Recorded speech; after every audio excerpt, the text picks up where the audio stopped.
want to look back at 2014 then in Cannes, when you won the Best Actress Prize here for Maps to the Stars. Yeah. What do you remember about that year and about that moment? It was a really interesting year because I think I had Hunger Games here, I had Maps to the Stars, I had some other work that I had to do. So I was actually at the festival for probably 8 days, which is the longest I've ever spent here. And I was exhausted by the time we went home. Had a great time, and my husband met me, and we stayed for one day and had a really lovely lunch, and then went home.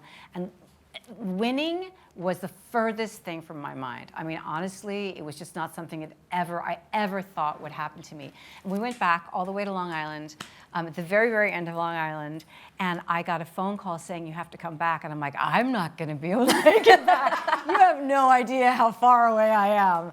So it was just, I remember I got the phone call and I went out to my husband in the yard and jumped up and down and said, you're never gonna believe what just happened to me. So it was really, it was a thrill. I mean, it was so unexpected and such an extraordinary honor to win this prize in this unbelievably prestigious festival. It was a big deal. It was a very big deal for me. Yeah. That's very similar to how you won the Emmy too. You found out also on a phone call. You mean my daytime Emmy? Yeah, I was doing a play at the Guthrie Theater in Minneapolis, and it was the same thing. We had a break in rehearsal, and I got a phone call saying I just won an Emmy. So I guess the phone is lucky for me. Yes, you definitely pick up the phone when it rings. It's usually good news. Yeah. Well, when you think about, I mean, obviously we get to see and kind of take in all of those beautiful speeches, and you're always so poised when you get up there on stage. Thank you. I was looking back at your Oscar speech as well, because Hunger Games and Still Alice also have a bit of a connection. Right. But you made a joke first in your Oscar speech about, making you live 5 years longer. That's right. Winning an Oscar. Yeah, supposedly winning a prize makes you live longer. So I'm like, I'm all for it. Well, you are going to be with us for quite a long time. Thanks. How do you kind of gather your thoughts and decide, what you want to say to the audience in one of those moments, and capturing, your love and appreciation for your colleagues, but also if you maybe want to say something more quote-unquote important as well. How do you figure it out? That's a tough one. I mean, it really is tough because you realize that these prizes, for whatever they're worth, have become part of our culture. So I remember growing up and watching the Oscars and seeing people and being touched by what they said and affected. And so it has this weird kind of, outside of your experience, it has kind of a bigger importance in our global culture now.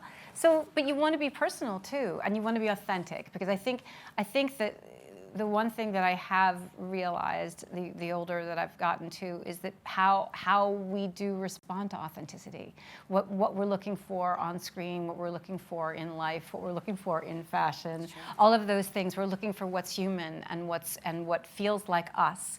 We're sometimes, I think in great works of art, in books and in movies and in television and everything, we're always like, hey, how do they know that about me?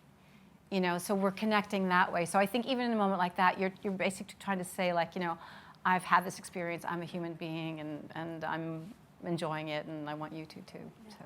How did you learn how to be authentic as an actor? Because it really seems that as long as we've been seeing you, you already kind of had it cracked. Ah, thank you. That's very nice to say. I don't know that that's true.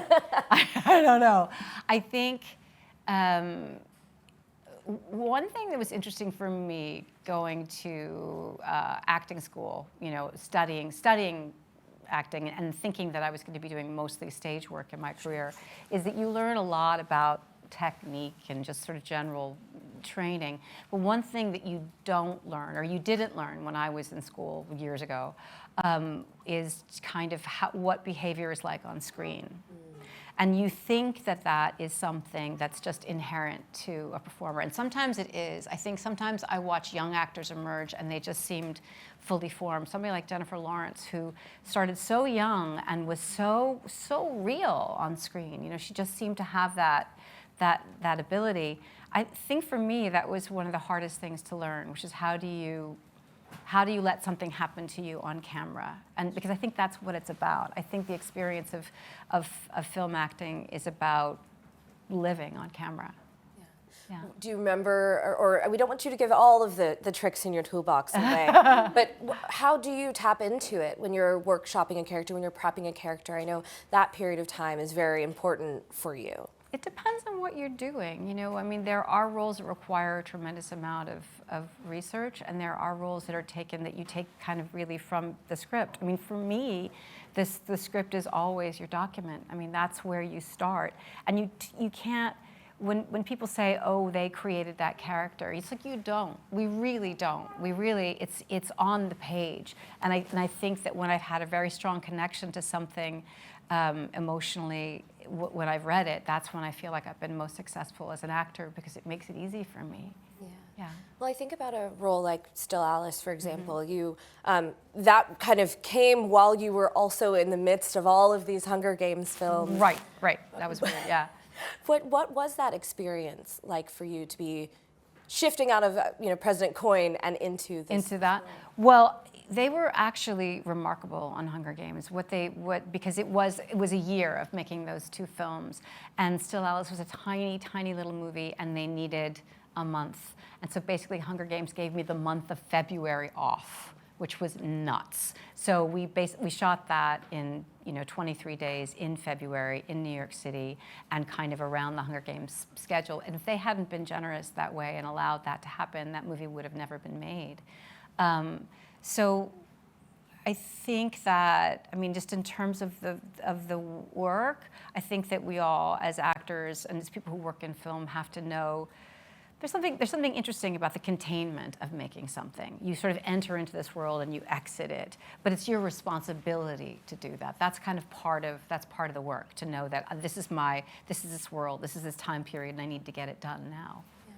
What is it about the work that still excites you and interests you when you get a new script or see a new character? Yeah. What are the things that jump out to you on the page? I like people. I like people, and I love behavior, and I like narrative, and I'm always really intrigued by behavior, I think, at the end of the day, because it's interesting because so often I think we can be compelled by plot. Everyone's like, what happens? And I think that that's really, really interesting. But there's what happens, but then there's also what do you do? How did you react? Why is this compelling? So sometimes just narrative, just plot in and of itself is like, well, we know, but we like stories. You like a thriller, you like a mystery, you like whatever. But really, it's about behavior within that. And I think people are endlessly fascinating. And I think we're really fascinated by each other. I mean, look at those articles in the newspaper, like, what I did on my Monday morning. Why do we all read them, right? I'm always like, what does she do on Monday morning? And basically she does something similar to me, or maybe she listens to a podcast, or maybe she walks her dog, but I can't stop reading it, right? I think none of us can, because we are interested in each other. And we're interested when people are normal, when people transgress, when people are complicit in something they didn't want to be complicit in. We are interested in drive. We're interested in parenting. All of those things. I think, and cinema speaks to that, right? It speaks to the human experience. I've heard you also add to that you're interested in the women that people don't see. Right. That's something that you very much gravitate That's towards. most of us, right? Yes. I mean, I think that, there can be movies about astronauts and queens, but most of us are not astronauts or queens, right? The majority of us are just people who, grew up in a family and had friends and went to school and read books, and if we're lucky that we were loved and all that, so, but our lives are not always, I don't know, you think about all of those books that you read when you were a kid about fantasy, right? So our lives are not always fantasy. Our lives are kind of, but back to what I said, what we do in our normal lives is tremendously exciting. Like knowing people and having a relationship and having children and walking your dog and listening to your podcast, just like what I did on my Monday morning. That's interesting, I think. Well, and where do you kind of reckon that interest in people came from? Because I know you, like we're both military kids. Right. So it all kind of started for you in Germany when you were, you fell into drama a bit. Well, it started before that, because we both moved around a lot in the military, and I think when you do that, you are exposed to culture all the time, and culture changing, and behavior. You're always watching behavior because you're like, who am I here? And I think what you learn is that behavior is not character, right? Behavior is mutable because people speak differently, move differently, maybe care about different sports teams. They do, depending on where they are, right? And even language informs sometimes how people behave because there's culture baked into a language. So you're always aware of it. And I think, like I said, I liked, and because I like to read, once again, back to I love fiction, I love story, and then coupled with behavior, that strangely turns into acting. Suddenly you have this cocktail. And then in Germany, I had because I wasn't sporty, I would try out for sports teams, not make it. I would try out for cheerleading, not make it, do whatever after school. So with the kids that didn't do that stuff, you end up in drama club. That's where you end up. Yeah, you're like, oh, I'm in drama club. And then in Germany, I had a teacher who was like, this is something you can do for a living, which never occurred to me, never seen a real play, just school plays and community theater. And I was like, oh, all right, not knowing anything. So she changed my life, really. At what point did you believe it, too, that you could do it for a living? Never. Well, that's true. Sometimes it feels like every job you're like, will I do this again? What will I want to do again? I think anybody who works in a gig economy understands that. So and actually the world increasingly works that way. It used to be that people, you grow up, you get a job, you have a career, you stay in that job, you retire. And I think that the world has changed so much. People do change jobs, change professions, have short-lived stints. And so when you do that, you think like, well, I know what this is now, but I don't know what's next. But that's also, if you think about it, that's also life, right? Sure. We struggle with this expectation that it's endless. But if you really step back, you realize, no, it's not. Everything is an impermanent state. What I love about your work also is the versatility, and I think everything that you've said so far really speaks to that. That interest in human behavior, that interest in so many different pieces of fiction, literature, and there's so many moments in your career that Mark. Sorry. No, it's okay. Well, I can do the talking while you do the you coughing. talk. I think I'm talking too much. Yeah. Well, I look back at something like 1997, for example. Mm-hmm. This run of films that have different genres, different interests. So The Lost World and Boogie Nights, then leading right into The Big Lebowski. All three of those films have very different characterizations, but have all become very iconic characters. When you look back at those little chunks or moments, what stands out about playing maybe those three women in such quick succession? What stands out about that year is that's the year I had my first baby.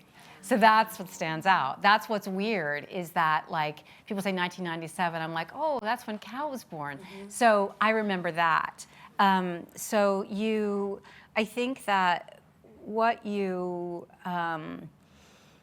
the doing of it, sometimes the doing of those movies, that's my favorite part. Like, my favorite part is like making something. Kind of where it lands in the culture is something else entirely. It doesn't belong to me. I'm not in charge of that. You can't think of things that way, I can think about what my participation is at that moment and whether or not I enjoy it and whether or not I achieved or tried to achieve what I wanted to achieve but after that, it's like I don't have any control over it.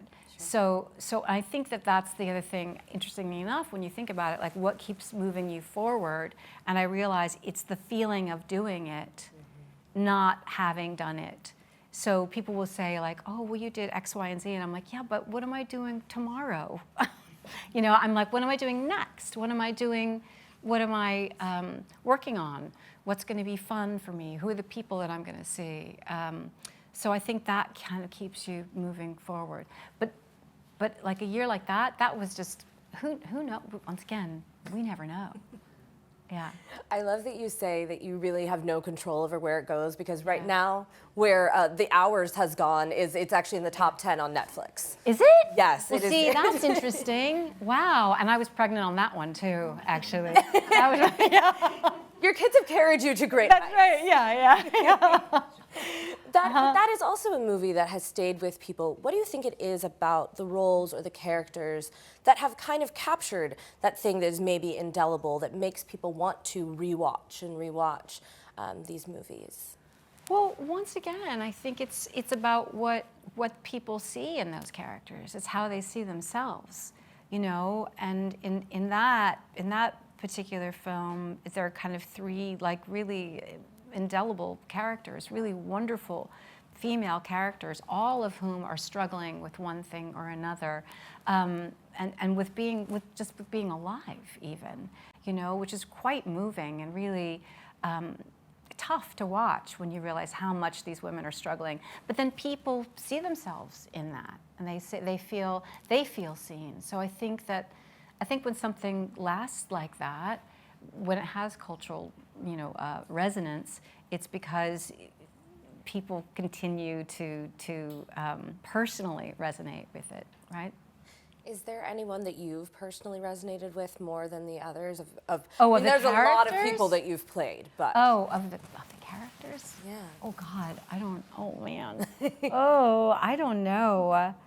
I mean, I think certainly the characters that I've worked on with Todd have been really important for me, because there's something that he does that's at once like realistic and elevated. Mm-hmm. Because he deals with situations of women in actual kind of domestic circumstances, meaning in a family circumstance, or just like, you know, living a normal life or whatever. But then he elevates it cinematically in a way that's really astonishing. So he's saying to you, take a look at this person, take a look at this story. This is important. And so very rarely those stories are elevated that way, do you know? So once again, it allows the viewer to say, oh, I know that, I understand that, that's me. You know, so that to me, I think is really, that's really interesting cinema. Yeah, it's very important. The whole idea is we want to be able to find ourselves, Mm-hmm. see ourselves on screen. I do want to talk a little bit about what is next, because we just finished seeing you with Mary and George playing this another ambitious woman. Uh-huh. But you also have, you know, Echo Valley, for example, with Sydney Sweeney, another young star. Mm-hmm. You know, what has been so exciting for you about some of these roles that that maybe we haven't gotten a chance to see yet? Right. Let's talk about Echo Valley first. Yeah. Okay. What are you most anticipating for people to see about that one? What's interesting about Echo Valley is that we haven't finished it because we shut down during the writer's strike. Yeah. So we were just like one day, Sydney and I were standing at the elevator, and she's like, well, I think we're gonna shut down. I was like, yeah. We're like, bye. I mean, it was really like suddenly, and we had to come back. We're coming back a year later. Just because of schedule and weather to finish this movie. So I'm like, do I even look the same? I don't know. But I loved it. Yeah, I loved this movie. I loved the script because, I love Michael Pierce's work, and I love Sydney. And this was it's a thriller about a woman and her daughter, and I think how, once again, it's about behavior and transgression and possibility, but it's all in a somewhat domestic situation.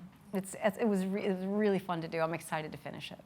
I'd love to ask you about Sydney as well, because you know, it has been so impressive to watch her become this force as a producer. And you've, of course, stepped into that role as well. Not as much as she has. But you've seen what it takes to do that as well. What is it like to see this generation of women like Sydney, like a Zendaya, who are getting this opportunity in their 20s?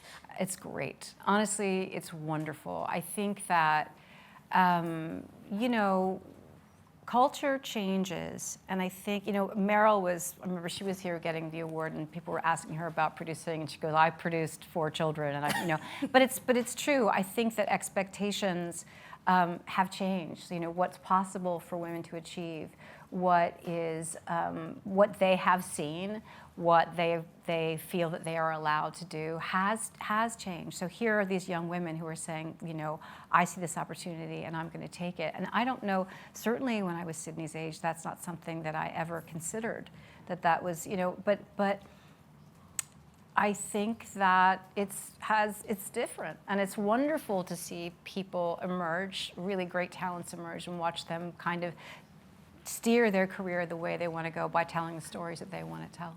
Because that was important when you got behind a film like Gloria Bell, for example, is making sure that this story got out there. I mean, I imagine that is what you mean, that we're going to see more stories for, by, and about women at different stages of their lives with these, you know, very young women. I hope so. I hope so. I mean, with Sebastian Lelio, with Gloria Bell, we had a meeting. I loved his movie, Gloria, and we kind of had a meeting about doing it, and I think we both sort of misunderstood each other. And I was like, well, I would only do it if you did it. He was like, well, I would only do it if you did it. And so then we're like, I guess we're doing it. But it was an interesting thing, too. It was sort of a meeting someone because you admire them and you love their work and you want to work with them and you're trying to figure it out, ends up becoming a collusion and then actually a project, which I think sometimes is producing. It's like saying, I care about this. I'm going to will it into being. That is quite literally the epitome, the essence of producing. And similar to Pedro Almodovar with Tilda. What are you looking forward to most about being part? Well, you guys already started. We wrapped it. Oh yes, you are wrapped. We actually wrapped last week. Yes. But then, what can you tease for all of us about what it's like to be, you know, a part of his first real English language feature? Well, it's interesting when you work with an auteur. I mean, someone was asking about the sensibility of male and female directors, and I said what I can really speak to is what it means to work with an auteur, whether or not they're male or female, is that these are movies that are highly personal. So you are being selected by them, first of all, is always quite an honor because it means that they see something in you that relates to themselves, that they're trying to communicate. And I think with Pedro, I don't know that I was aware of how incredibly personal his films were, down to a lot of the people in his movies are people that he's worked with personally, on camera and off camera for decades. You know, now I go back and I watch, you know, I watch Pain and Glory, I'm like, oh look, there's the producer in that shot, and look, there's the boom operator over there. And so you literally see it peopled with friends and colleagues of Pedro's. So just being in that experience with Tilda, who I really adore, and to tell a story that's also inherently female and about female friendship was thrilling. It was really, really exciting, and it's a way to get close to someone too, to try to understand someone when they are kind of putting themselves out there, like on screen, on the page, continuously. You know, little personal bits of information. It's really exciting. Absolutely. Well, we could really discuss each film of yours in real detail, but we do have a couple of social media questions that we want to make sure to get to as well. So apologies, I will pull out my phone to get those. Okay. So the first question comes from @charlotte.rdb, and she asks, what female directors would you like to work with? And my follow-up to that is there are so many you have worked with, and you very much put a premium on that in your career as well. Well, I'm planning on working with Rebecca Miller again, and hopefully we'll also work with Lisa Cholodenko. Mia Hansen-Løve is somebody whose work I really admire. I think is just wonderful.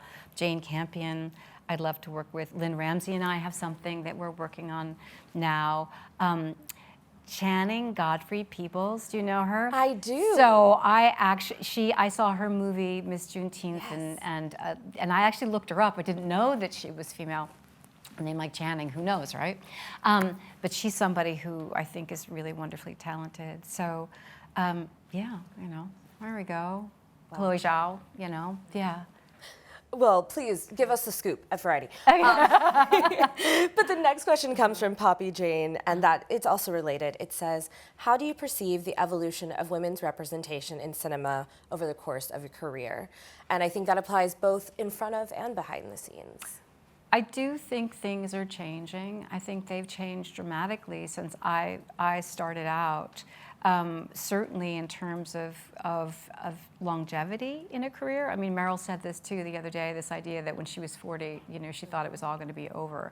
And I think that I think we're seeing women represented through all stages of their lives, which is very exciting. I'm certainly seeing more in terms of female directors. There are definitely more, and camera operators and sound people. I'm seeing more female crew members, including in the grip and electric departments. Whereas before there were none, now there are a few. So it's getting better, but we're really far from gender parity. And I also want to say, like, when I grew up, this is one of the things that's interesting. When you think about when you're a kid and you go to school, and the way they formulate the classrooms, they always make sure there are just as many boys as there are girls, right? So that's the world that we enter into, where there is ostensible parity. And you kind of go through school, and then you leave, and then once you leave, secondary school or whatever, you go, wait a second, what happened? Where did it go? Why are we treated like a special interest group when we are like 52% of the population? So that's when you realize that it's culture somehow. So as we change, once again, this is not endemic to the film world. This is something that is an issue globally. So I think reinforcing that, I think reinforcing legislation in terms of parity in places, actively trying to change culture, I think that's really important. But we have a long way to go, but we've gone further, I think, in the last, 30 years maybe than we have before. I hope so. Anyway. Yeah. Absolutely. Every step forward is a step towards progress, but we do have much more to go. Yeah. I think we have also a filmmaker in the audience, a budding filmmaker who had a question as well. Hello. Sorry, I will read because too nervous. Oh, don't be nervous. No. No, but it's for me, like a young woman filmmaker, it's extraordinary to see through your journey on screen. And to see the complexity and the complicity of your characters with other female characters, and it's really precious to see is that like you embodies something like a sisterhood on screen, and I would like to know because I think it's necessary and it's. If it's a choice, and how did you build it? Thank you. That's very nice of you. Thank you. I mean, I hope so. I hope that in looking for what is interesting to me, I'm reflecting what's interesting to other people as well, and what's interesting in the world. And I think particularly in terms of female relationships and that representation on screen, I always love it. Like, I want to see it. I know how important female relationships are, what we mean to each other. I think that this movie that I just made with Pedro and Tilda is very much about that, is very much about women who show up for each other and how, what that means in terms of your life, So, yeah, I mean, it's so interesting because it's like, what's a conscious choice and what's an unconscious choice? A lot of the times we think in life that we're making conscious choices and we're not. You're like, why do I keep doing this thing? And then you realize you're drawn to it. You're just drawn to this kind of story. When I mentioned Mia Hansen-Love, I thought about, like, when I saw One Fine Day, I was like, oh my gosh, it's such a deceptively simple story, you know, and so incredibly moving, really about a woman going through her life and how does she navigate this, and how do you take care of a child, how do you take care of an ailing parent, and how do you date somebody, you know, all of that stuff. And she, once again, she elevates it so that we can all see it. So I do think that those choices are reflective of what we care about. Yeah, thanks. Well, we appreciate you putting so much care into your work, for using your voice always to stand up for people in the entertainment industry and beyond, and of course for just giving us these performances that we love to enjoy time after time. Thanks. And speaking of time, thank you for giving us so much of it today. Thank you, guys. Julianne, thank you all for joining us.